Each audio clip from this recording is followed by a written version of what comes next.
मनुष्यदेवा की ताकत और आदमी को देता है पछाड़। ये जो है बहुत बड़ी बात है। कई लोगों को महसूस होता होगा कि हमें कोई ढकेल रहा है। कई लोगों को ये महसूस होता है कि हमको यहाँ से उठा के बेलगा रहा है, कोई बाँह पकड़ के हमको खींच रहा है, या हमको यहाँ रहने नहीं दे रहा है, कोई ढकेल के बेलगा रहा है।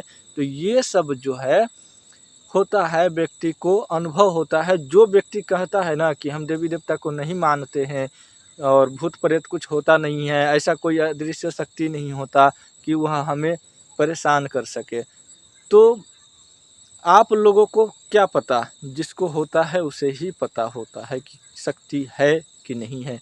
और जिन लोगों को यह घमंड है कि हमको ऐसी शक्ति से कभी डर नहीं है और ऐसी शक्ति कोई भी होता नहीं है, तो ये भूल जाना कि किसी ने बताया था, और जब समय आएगा तब याद कर लेना कि शक्ति होता है कि नहीं होता है। समय सबका एक जैसा नहीं चलता, किसी न किसी दिन ऐसी अदृश्य शक्ति के आमने सामने ऐसे लोग आ ही जाते हैं, और जब आ जाते हैं तब भगत, ओझा, तांत्रिक, अघोरी के पास जाते हैं। इससे पहले ये सब कहते हैं कि ये सब तो ऐसे ही लोगों को उल्लू बनाते हैं। जब उसे ज़रूरत पड़ता है तब वो भी उल्लू बनने चल ही आते हैं ओझा, भगत, अघोरी, तांत्रिक के पास।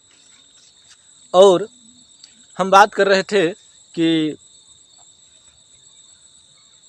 मनुष्यदेवा जो है कैसे धकेल देता है। उनमें इतनी ताकत कि इंसान को ढकेल दे, कुएं में गिरा दे, ट्रेन से उछाल दे, गाड़ी से कूदा दे। तो हाँ, इस तरह के समस्या कई ऐसे लोगों के अंदर देखा गया है। कई कहते हैं कि हमें जो महसूस होता है वो बिल्कुल लगता है कि हमें कोई पीछे से ढकेल दिया, और कभी बार जो है हम गिर भी जाते हैं, यानी कि कोई शक्ति उसे ढकेलता है और वो मुंह के भरे गिर जाता है। और कई लोगों के मुंह से आप लोग सुने होंगे कि चलते गाड़ी में से कोई कूद गया है, चलते गाड़ी में से कोई कूद गया है, सीट पर बैठे था, अचानक कूद गया और उसकी मौत हो गई।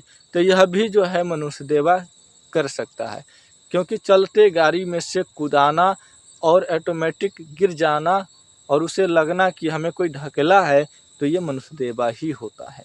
इस तरह से मनुष्यदेवा कार्य करता है, जो अदृश्य है पर ढकेल देता है और वो व्यक्ति गिर जाता है और किसी के अंदर आ जाता है, उसकी शरीर को कंट्रोल करके उसे ट्रेन या गाड़ी पर से कूदा देता है। कई जो है अपने चौकी पर से कूद जाता है, कि कई जो है चलते मोटरसाइकिल पर से कूद जाता है और उसकी एक्सीडेंट हो जाता है। उसे लगता है कि हम कूदेंगे तो कुछ नहीं होगा, लेकिन उसे लगता है कि कूदना है तो कूदना है, और कूद जाता है, क्योंकि वो नहीं कहता, उसके अंदर घुसे मनुष्यदेवा ने कहता है, और मनुष्यदेवा उसको एक्सीडेंट करा देता है। और कई के शरीर में नहीं घुस पाते तो बाहर से धकेल देते हैं और गिर जाते हैं व्यक्ति, और उसकी मुंह नाक फूट जाता है, और गहरे या ऊंचे से गिरा तो उसकी मौत हो जाती है। इस प्रकार से घटना जो है होता है, और कई जगह पर मनुष्यदेवा बोलते हैं और कई जगह पर मसान बाबा बोलते हैं या मसान बोलते हैं। तो आप लोग समझ गए कि मनुष्यदेवा क्या कर सकता है और क्या नहीं कर सकता है।